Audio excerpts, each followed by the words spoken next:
그리스도의 안에서 사랑하는 새순 가족 여러분, 넌 누구니? 하고 누가 우리한테 물어본다면 여러분 뭐라고 대답하시겠습니까? 내가 낸데 뭐 이렇게 얘기하시겠습니까? 그럼 잘 모릅니다. 그래서 보통 우리는 어떻게 대답하죠? 주로 관계를 들어서 설명하기 마련입니다. 내가 일하는 직장이나 단체에서 위치나 역할을 들어서 나는 창원 새순교회 담임 목사입니다. 이렇게 이야기를 하기도 하고요. 아니면은 아침마다 큰 소리로 벌떼같이 인사하는 우리 새순 어린이집 아이들, 유치부 아이들에게는 난 수원이 아빠야 이렇게 소개하기도 합니다. 우리는 그런 관계 속에서 자기를 규정하게 되죠. 근데 이런 관계에는, 이런 위치에는 어떤 기대되는 역할이 있기 마련입니다. 그런데 그런 역할을 제대로 알고 있지 못하다면, 또 감당하지 못한다면 어떻게 될까요? 제가 제 삶이 바쁘다는 이유로 수원이를 하나도 돌보지 않는다던가, 아니면 더 나아가서 저희 아이의 아빠라는 사실조차 망각한 것처럼 혼자의 즐거움을 위해서 살아간다면 어떻게 될까요? 그것은 옳지 않은 일이겠죠? 여러분과 저는 누구입니까? 우리는 그 누구라는 우리의 위치에, 우리의 부름에 맞게 생활하고 있을까요? 우리가 계속해서 살피듯이 이사야는 예루살렘과 유다가 멸망하기도 100여 년 전인 주전 700년대 우시아 왕 때로부터 히스기야를 거쳐 그 아들 므낫세 시대에 활동한 선지자입니다. 이사야는 거듭거듭 그 백성에 의해 그 죄악을 회개하고 주께 돌아오라 소리쳤지요. 그렇지 않으면 심판이 임할 것이다 경고했습니다. 그래도 그들을 돌이키지 않았습니다. 하나님께서 구원하시고 은혜를 베푸셔도 그들은 돌이키지 않은 것이죠. 그래서 심판은 불가피한 것이 되었습니다. 그리고 므낫세 시대가 오면 더 이상 하나님의 말씀을 전할 수도 없는 시대가 되었던 것이죠. 그래서 이사야는 그 예언의 말씀을 봉인했습니다. 때가 되어 그 인봉을 뜯는 날이 오기까지 그 예언은 그의 제자들인 선지자들에게, 또 다른 선지자들에게 전달되었던 것이죠.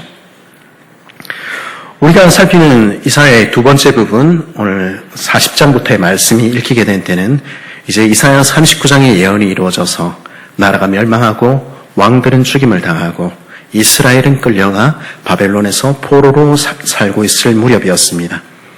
이제 하나님의 나라 이스라엘이 아닌 세상 나라 바벨론에 살고 있던 하나님의 백성들에게 들려진 메시지는 무엇이었습니까? 우리가 찬양한 것처럼 위로하라, 내 백성을 위로하라. 이제 하나님 구원하신다 하는 메시지였습니다. 그런데요, 그것이 그들이 들어야 했던 메시지의 전부는 아니었습니다. 구원의 메시지는요, 동시에 그러니 너는 주의 길을 예비하라 하는 회개의 메시지, 그들의 사명의 메시지와 함께 주어졌습니다. 그들은 하나님께서 회복하실 구원의 날을 기대하며 지금 그들이 살고 있는 삶에서 돌이켜야 했습니다. 그리고 다시 하나님의 종으로서 역할을 감당할 준비를 해야 했던 것이죠. 그러나 그들의 조상들이 그랬듯이 포로 가운데 있는 백성들 역시 하나님을 바라보지 않았습니다. 하나님을 바라봄 이랬는데 이 백성들은 보지 않았습니다. 그래서 선지자가 외치는 외침에도, 그들이 읽는 성경에도 냉담했습니다. 자신이 온 세상에 하나님이 누구신지 드러내야 할 제사장 나라라는 사실도 잊어버렸고요. 복의 통로라는 사실도 기억하지 않았습니다. 그들의 시선은 오직 이 땅에, 그들이 얻을 것들, 그들의 삶에 고정되어 있었던 것이죠. 심판을 받아 바벨론으로 끌려왔는데도 깨닫지 못했고 회개하지 않았던 것입니다. 그들은 어려운 현실 가운데 불평했습니다. 하나님은 다른 신들보다 능력이 좀 없는 것 같아. 아니면은 하나님은 우리를 사랑하지 않는 게 분명해. 어떻게 그렇지 않고서야 이런 일들이 내게 허락하실 수 있단 말인가. 그들은 탄식하기도 했습니다. 하나님을 아무리 섬겨봐도 복 주시지 않는데, 하나님이 정말 복 주시는 분이라면 우리가 왜 포로가 돼야 되고, 예루살렘 성은 왜 무너져야 되고, 하나님의 성전은 왜 허물어진 채 있어야 되고, 내 삶은 왜 바뀌지 않지? 반대로 그 땅에서 성공하고 부유한 삶을 누리는 사람들은 이 땅에 섬기는 우상들을 우리도 따라 섬기는 게 낫겠다. 이 사람들처럼 하면 우리 더 복되게 살 수 있어 그렇게 말하기도 했던 것입니다. 그 어떤 경우든 결과는 다르지 않았습니다. 자신들이 지은 죄를 기억하지 않았고 하나님을 원망했습니다. 그리고 하나님의 백성이라는 사실조차 잊어버린 채 바벨론의 우상 앞에 엎드려 절하며 그들에게 복을 구하며 그들은 그렇게 살았던 것이죠. 이스라엘이 목숨처럼 지켜야 했던 10계명의 첫 계명 무엇입니까? 하나님 외에 다른 신을 섬기지 말라 하는 것과 하나님을 다른 어떤 형상이나 우상으로 바꾸지 말라 하는 말씀이었죠. 이 계명은 출애굽 당시부터, 아니 세상이 창조되던 그때부터 하나님께서 주신 절대적인 명령이었습니다. 그러나 인생들은 이 계명을 지키는데 번번이 실패해 왔습니다. 삶이 어려워질 때도 실패했고요. 마음속에 욕망이 가득할 때도 실패했습니다. 하나님 대신에 다른 신들을 섬기며 심지어는 하나님 섬긴다 이야기하면서도 자신의 욕망을 따라 다른 대상을 섬기며 살기도 했던 것입니다. 사사시대나 왕정시대뿐 아니라 바벨론 포로가 되어서도 그것은 바뀌지 않았습니다. 우리는 왕정시대나 북이스라엘의 우상숭배 같은 이야기는 잘 알고 있습니다마는 바벨론 포로기의 이야기는 잘 알지 못하지요. 아마도 그 당시를 다룬 역사 기록이 많지 않기 때문일 것입니다. 하지만 선지자들은 분명히 이야기합니다. 그들은 하나님의 심판을 받고도 하나님의 경고를 받고도 돌이키지 않았다 하는 것입니다. 에스겔 8장을 보면요. 예루살렘이 멸망하기 직전 하나님의 성전 그 안에조차 하나님을 질투하게 하는 우상이 세워졌던 것 우리 보게 됩니다. 장로들은요. 곤충과 짐승 같은 이집트의 우상들을 그 집안에 새겨놓고 은밀히 숭배하고 있었고요.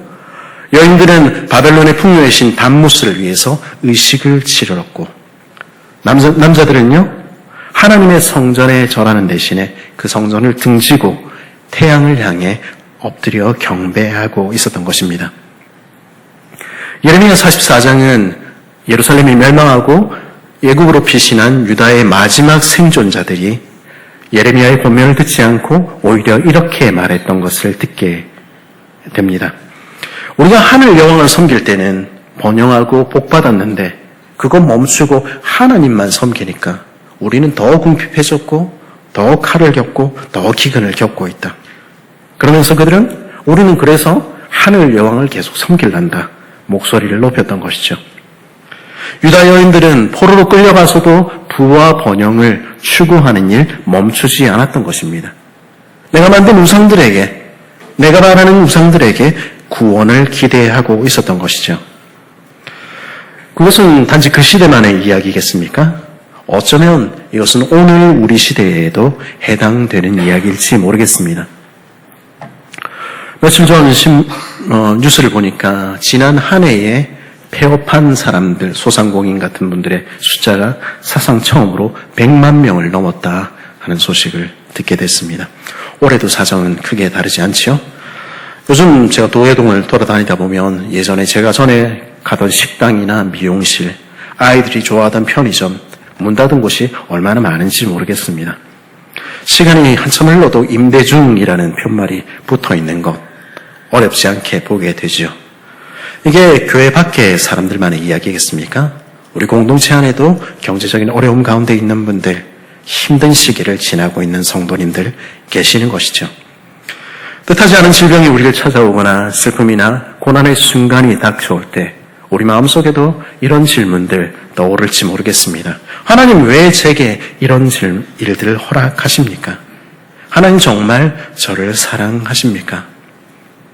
삶의 환경이 어려워지면 때로는 우리 눈이 가려져서 보아야 할 것을 제대로 보지 못하게 됩니다. 우리 마음이 다른 일들로 어두워지면 우리는 바른 것을 분별하지 못하게 되지요. 무엇이 옳은지 무엇이 그른지도 혼돈스럽게 됩니다. 죄가 죄로 느껴지지 않고 마땅히 돌이켜야 할 자리에서도 망설이게 되기도 하는 것이죠. 그래서 결국 막다른 골목에 다다르거나 우리 마음속 욕망이 우리를 가득 채울 때 평소 같으면 절대 하지 않을 일들도 우리 하게 되는 것입니다. 그런 상황에 닥치게 되면 사람들은 마치 하나님 외에 다른 신들이 있는 것처럼 우상 앞에 절하며 기도하기도 합니다. 예수 믿는데 점집 찾는 이야기들 우리 자주 듣게 되는 것이죠. 그것들이 자기에게 무언가를 해줄 수 있을 것처럼 착각하고 정성을 쏟고 시성을 들이면 인생이 바뀔 것처럼 기대하기도 합니다. 정말로 그렇습니까? 사람의 손으로 만들어진 신들이 우리를 구원할 수 있습니까? 15절에 17절에서 하나님께서는 그래서 그 어리석음을 이런 말들로 표현해 주십니다. 우리 세번역 성경으로 제가 한번 읽어보겠습니다. 이 나무는 사람들에게 땔감에 지나지 않는다. 목공 자신도 그것으로 몸을 따스하게 하고 불을 피워 빵을 굽기도 한다. 그런데 그것으로 신상을 만들어서 그것에게 절하며 그것으로 우상을 만들어서 그 앞에 엎드린다. 우상을 만드는 것과 똑같은 나무 반토막으로는 불을 피우고 그 불덩이 위에 고기를 구워 먹고 그것으로 배를 불리며 또 몸을 따스하게 하며 불을 보니 따뜻하다 하고 말한다. 불을 떼고 남은 토막으로는 신상 곧 우상을 만들고 그 앞에 엎드려 숭배하고 그것에게 기도하며 나의 신이여 나를 구원하여 주시옵소서 하고 빈다. 우상은 나무 토막에 불과하다는 것입니다. 같은 나무로 땔감도 만들고 그 나무를 가지고 신상도 만드는 것이 얼마나 어리석은가 하는 것입니다. 자신이 만든 그 신들 앞에 엎드려 구원을 바라는 것입니다. 그것은 얼마나 어리석은 일입니까? 철이나 나무는 우리의 필요를 위해 하나님 주신 것 불과하지 않습니까? 그런데 자신의 손으로 만든 그것에 휘둘리며 그것이 마치 자신을 구원할 수 있을 것처럼 기대하는 것이죠. 그래서 바로 앞절인 14절은 이렇게 말합니다. 세번역으로 제가 읽어보겠습니다. 그는 용도에 따라서 숲에서 백향목을 찍어 오기도 하며 삼나무와 상수리나무를 베어 오기도 한다. 그러나 그 나무들은 저절로 튼튼하게 자란 것이지 그들이 키운 것이 아니다. 하늘에서 내리는 비를 머금고 자라는 것이지 그들이 자라게 하는 것이 아니다. 누가 그 나무들을 자라게 하신 것입니까? 누가 그 나무들을 키우신 것입니까?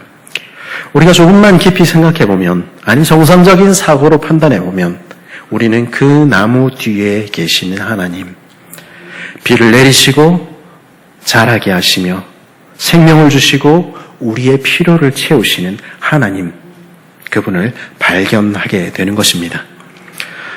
사도 바울은 로마서 1장 20절에서 이렇게 말합니다. 창세로부터 그의 보이지 아니하는 것들 곧 그의 영원하신 능력과 신성이 그가 만드신 만물에 분명히 보여 알려졌나니 그러므로 그들이 핑계하지 못할지니라. 하나님이 만드신 세계를 바라보십시오. 그때 우리는 하나님의 존재를 부인할 수 없는 것입니다. 저 하늘이, 저 바다가 저절로 있게 되었습니까? 그럴 수 없는 것입니다. 우리가 숨을 쉬고 먹고 마시며 사는 것, 오늘도 우리가 이 자리에 나와 있는 것, 하나님이 하시지 않으면 될 수 없는 것입니다. 그 사실을 깨달을 때, 그 사실을 알게 된 사람은 참으로 온 세상을 창조하신 하나님, 우리의 왕 되신 그분의 위대하심을 찬양하고 예배하지 않을 수 없는 것이죠. 그러나 오늘 본문 말씀 18절은 뭐라고 이야기합니까? 그들이 알지도 못하고 깨닫지도 못하면 그들의 눈이 가려서 보지 못하며 그들의 마음이 어두워져서 깨닫지 못함이니라. 우리의 눈이 가리워지고 우리의 마음이 어두워지면 하나님이 보이지 않는 것입니다. 그러나 우리는 상황에 따라서 이끌려가고 욕심에 살이 잡힌 채 어리석은 선택을 하게 되는 것이죠. 그렇게 눈먼 채로 귀 닫은 채로 우리는 아니라고 하지만 우상을 따라 살게 되기도 하는 것입니다. 그렇다면 우상이란 무엇입니까? 나무로 만든 것, 쇠로 만든 것, 그것만 우상입니까? 사실 모든 우상은 우리의 욕망을 투영한 것입니다. 우리 마음이 우리 욕망을 이루어낼 신을 만들어낸 것이죠. 우리 고대 신화에 등장하는 제우스나 바알, 오딘 같은 신들을 생각해 보십시오. 그들은 권력을 향한 인간의 욕망을 대변하는 신들이지요. 그들은 자신의 아버지를 죽여서라도 권력을 얻으려는 그런 인생의 욕망의 화신인 것이죠. 아세라, 맘몬, 아르테미스 같은 신들은요, 번영과 풍요를 추구하는 우리의 욕망을 보여줍니다. 하나님이 우리에게 주신 것으로 우리 만족할 수 없다는 것입니다. 내가 더 가져야 되겠고, 내가 더 벌어야 되겠다. 그런 욕심이 그 신상에는 담겨 있는 것이죠. 그런가 하면 아프로디테 같은 신들은, 오늘날의 신들은 성적인 욕망을 우리 그대로 보여주지 않습니까? 이런 욕망들에 우리 마음이 빼앗기게 되면 어떻게 해서든지 그것을 가져야 되겠다 생각하게 되면 우리의 눈은 감기고 우리의 귀는 닫히게 되는 것입니다. 그 결과는 무엇입니까? 20절은 세번역 성경은 이렇게 말합니다. 타고남은 채로나 배를 채우려는 자들, 그들은 어리석은 마음에 미혹되어서 도움마저 받지 못한다. 손에 쥐고 있는 우상이 참신이 아니라는 것을 받아들이려 하지 않는다. 이 말씀처럼 어리석은 인생은 참된 도움의 길, 구원의 길조차 스스로 저버리게 됩니다. 그 손에 든 신상이 우리를 구원하지 못한다는 사실을 끝끝내 인정하지 않는 것이죠. 우리는 때론 그런 모습들을 우리 안에서도 자주 보게 됩니다. 이제는 실패를 인정해야 되는데, 이제는 내게 답이 없다는 것을 고백하며 회개하고 돌이켜야 하는데, 이제는 하나님 도와주십시오 손들고 나아가야 할 때인데, 누구에게 나아가야 되는지 알면서도 고집을 부리며 나오지 않는 것입니다. 그것이 젊음의 치기든 아니면 노년의 완고함이든 다르지 않은 것입니다. 참된 도움을 주실 이가 따로 있는데도 끝끝내 그 앞에 나아가지 않고 고집을 부리는 것이죠. 그럴 때 구원은 없는 것입니다. 만일 우리가 하나님 입장에 있다면 우리는 그런 이들을 어떻게 생각하고 어떻게 대할까요? 끝내 하나님께 도움을 요청하지 않는 반역하는 무리를 어떻게 다룰까요? 아마도 진작에 포기하고 끝내버리지 않았겠습니까? 그런데요, 우리 하나님은 다르신 것입니다. 하나님께서는 그런 죄인들을 어떻게 여기십니까? 하나님은 그런 어리석은 인생들을, 그런 죄인들을 불쌍히 여기시는 것입니다. 하나님 외에는 다른 신이 없고, 하나님 외에는 미래를 말씀할 수 있는 분이 없으며, 하나님 외에는 구원자가 없는데도 여전히 눈 감고 귀 막고 살아가는 인생들, 그러나 그런 그들을 하나님은 불쌍히 여기시는 것입니다. 오늘 본문 6절부터 8절까지의 말씀은 그런 하나님의 탄식을 보여줍니다. 이스라엘의 왕인 여호와, 이스라엘의 구속자인 만군의 여호와가 이같이 이르시되, 나는 처음이요 나는 마지막이라. 나 외에는 다른 신이 없느니라. 내가 영원한 백성을 세움으로부터 누가 나처럼 외치며 알리며 나에게 진술하였느냐? 그는 될 일을 알지어다. 또 장래일을 우리에게 알릴지어다. 너희는 두려워하지 말며 떨지 말라. 내가 예로부터 너에게 듣게 하지 아니하였느냐? 알리지 아니하였느냐? 너희는 나의 증인이라. 나 외에는 신들이 있겠느냐? 참으로 반석은 없나니 나는 알지 못하노라. 심판받아 마땅한 자들, 멸망을 당해도 할 말이 없는 죄인들을 향해 하나님께서는 여전히 자신을 드러내시는 것입니다. 나 외엔 다른 신이 어디 있느냐? 내게 돌아와 나를 섬겨라. 이 말씀이 단순히 하나님께서 배타적으로 자기 권리를 주장하는 것입니까? 다른 신을 섬기고 있는 신도들을 자기에게 모으기 위한 것입니까? 그렇지 않습니다. 생명의 길, 구원의 길이 오직 주께만 있기 때문에 그 길을 떠나서는 생명이 없기에 하나님이 애타는 마음으로 자신을 알리시는 것입니다. 하나님을 떠나고 죄를 따라가는 인생들, 하나님은 어떻게 대하십니까? 여전히 그들을 기억하시며 여전히 다시 그들을 불러내시며 구원의 은혜를 베풀기 원하시는 것입니다. 21절에서 하나님이 이렇게 말씀하시죠. 야곱아, 이 일을 기억하라. 이스라엘아, 너는 내 종이니라.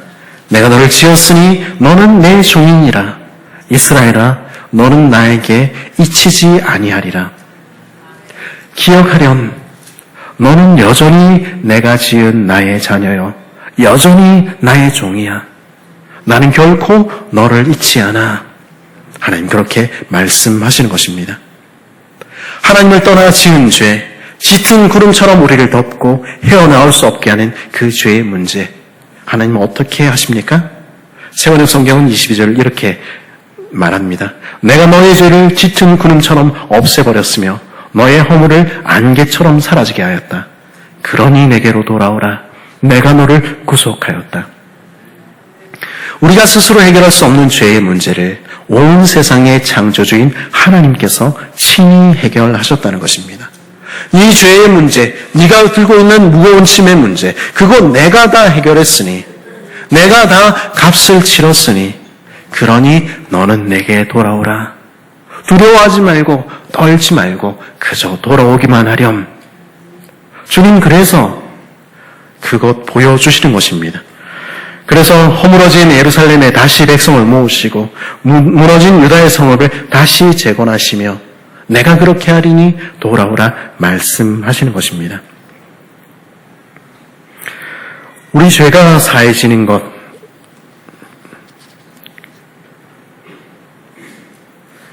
그것으로 그렇게 말하는 것, 내 죄는 구속받았다 그렇게 이야기하는 것, 그것으로 충분합니까?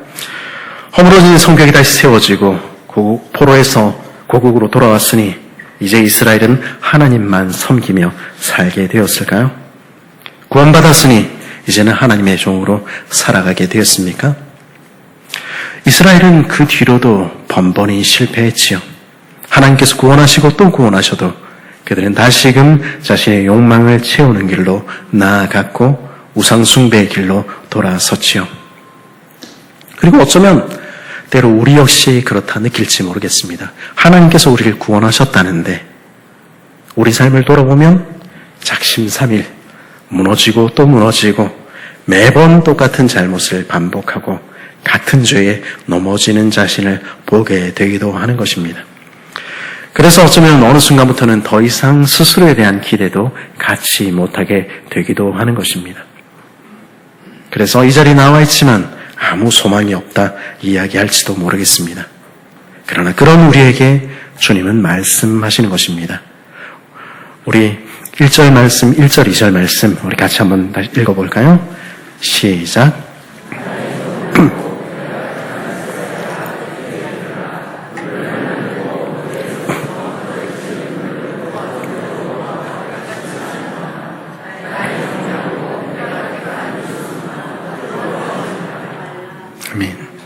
하나님 뭐라고 말씀하시는 것입니까? 나의 종아, 내가 택한 자야, 내가 지은 나의 자녀야, 사랑받는 여수르나, 나는 결코 너를 포기하지 않는다. 너는 실패할 수 있지만 나는 실패하지 않는다. 네가 할 수 없다면 내가 일하면 되지 않니? 주는 그렇게 말씀하시는 것입니다. 그래서 이어지는 3, 4절에서 하나님이 이렇게 약속하시는 것입니다. 내가 물을 목마른 자에게 시내를 마른 땅에 부을 것이라. 내가 나의 영을 내 자손에게 나의 복을 내 후손에게 부어주리니 그들이 풀 가운데 솟아나기를 시냇가에 버들같이 할 것이라. 여기서 말하는 메마른 땅과 마른 땅, 어쩌면 우리의 마음 상태일지 모르겠습니다. 아무 열매도 없고 변화도 일어날 것 같지 않은 우리의 메마른 심령, 우리의 메마른 삶 말입니다. 그러나 그런 심령 가운데 하나님께서는 성령을 부어주시겠다고 약속하시는 것입니다.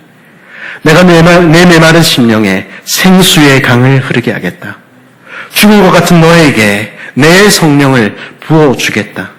그래서 다시 생명이 피어나고 내 자손과 후손까지 복이 임하게 하겠다.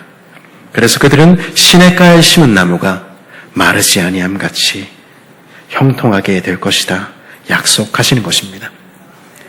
성령께서 우리 가운데 임하실 때, 성령께서 내 삶을 찾아와 바꾸실 때 모든 것은 변하게 되는 것입니다.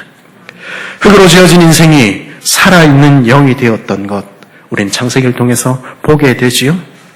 두려움에 도망가던 제자들이 오직 성령이 임하실 때 하나님의 증인으로 거듭난 것, 우리는 복음서를 통해서 만나지 않습니까? 그리고 그분이 우리 삶에도 찾아오시면, 그 성령께서 우리 가운데서 일하시면 우리도 새롭게 되는 것입니다. 나는 결코 변하지 않는다. 내 삶에는 아무 일도 일어나지 않을 거야. 그런 굳은 믿음은 가질 필요가 없는 것입니다. 그분이 임하시면 마른 뼈 같은 인생도 하나님의 군대로 살아나게 되는 것입니다. 우리가 어떻게 예수님 믿게 됐습니까? 저와 여러분이 어떻게 하나님을 만나게 됐습니까? 우리가 뭘 잘해서 우리 스스로의 힘으로 하나님을 아버지라 고백했습니까? 그렇지 않지 않습니까? 성령께서 우리 마음을 만지셔서 우리 이 자리에 오게 된 것 아닙니까?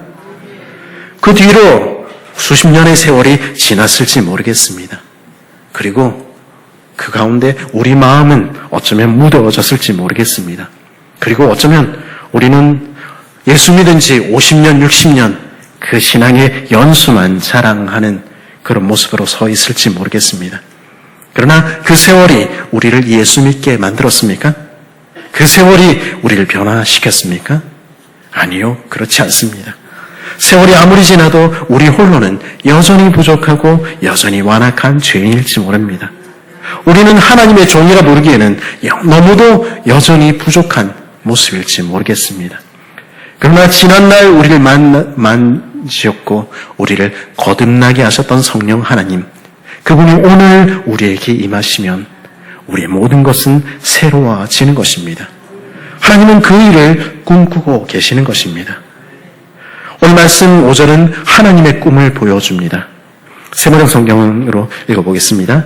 그때에는 나는 주님의 것이다 하고 말하는 사람들도 있고 야곱의 이름을 써서 그의 자손임을 자처하는 사람도 있으며 팔에다가 나는 주님의 것이라고 쓰는 사람도 있고 이스라엘이라 불리는 사람, 자랑스럽게 여기는 사람도 있을 것이다.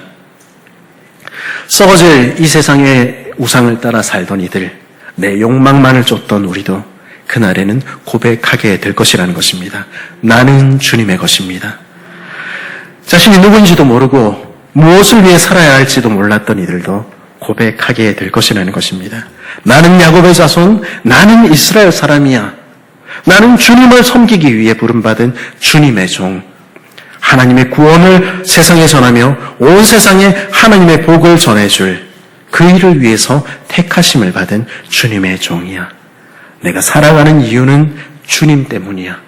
나는 주님의 것이야. 그래서 나는 행복해. 그렇게 고백하며 하나님의 종으로 살아가게 될 역사, 하나님께서 이루실 것이라는 것입니다. 우리 하나님은 저와 여러분을 향해서 변치 않는 것 같은 우리를 향해서 여전히 그 꿈을 꾸시며 여전히 성령을 주시기를 원하시는 것입니다. 그리스도에서 안에 사랑하는 새순가족 여러분, 오늘 본문에서 반복적으로 등장하는 표현이 있습니다. 그것은 바로 하나님의 종, 주님의 종이라는 말입니다. 종이란 그 주인을 섬기기 위해서 존재하는 자이며 그 주인의 뜻을 이루기 위해서 선택받은 사람이지요. 그러면 우리는 과연 여호와의 종입니까? 우리는 주님께서 맡기신 그 사명을 감당하기를 소원하는, 거기에 우리의 마음을 품고 있는 하나님의 종입니까? 혹시 우리는 하나님께 받기만을 원하고 내게 채워주지 않은 것들 때문에 하나님을 원망하며 내 욕망을 채워줄 자신만의 우상을 만들어 섬기고 있지는 않습니까? 하나님 형상을 닮아야 할 우리가 오히려 자신의 욕망을 닮은 형상을 만들어 그것을 쫓고 그것을 추구하며 살아가고 있다면 우리는 주님의 종이 아닌 욕망의 종, 죄의 종으로 살아가는 것입니다. 지금 우리는 어떤 자리에 있습니까? 혹시 하나님을 등지고 죄 가운데서 자신의 욕망을 쫓아 살아가며 자신이 누구인지도 잊어버린 비참한 자리에 머물러 있지는 않습니까? 그러나 그런 우리를 향해서 하나님께서는 여전히 나의 종, 내가 사랑하는 여수룬이라 부르시며 하나님은 오늘도 우리를 향해 꿈꾸고 계시는 것입니다. 우리가 우리 입술로 다시 나는 주님의 것입니다 고백하기를 주님은 원하시는 것입니다. 하나님만 섬기는 종이 되는 그날 주님은 꿈꾸고 계시는 것입니다. 구원은 오직 주님께 있습니다. 주님께 돌아가야 하는 것입니다. 두 손 들고 주께 돌아갈 때 주께서는 우리를 새롭게 하시는 것입니다. 하나님은 오늘도 우리를 복의 통로, 온 세상에 주의 구원을 전할 증인으로 부르십니다. 그리고 그 부름에, 그 하나님의 꿈에 마음을 같이 하는 자들에게 오늘도 성령을 부으시며 새 일을 행하시는 것입니다. 그 하나님의 부름에 믿음으로 화답하는 저와 여러분 되기를 간절히 바랍니다. 그래서 이제는 나 자신만을 위해서 살아가느니, 나의 꿈을 꾸며 살아가는이 아니라 하나님의 꿈을 함께 꾸며 하나님을 위해 살아가는 복된 하나님의 종된 저와 여러분 되기를 간절히 바랍니다.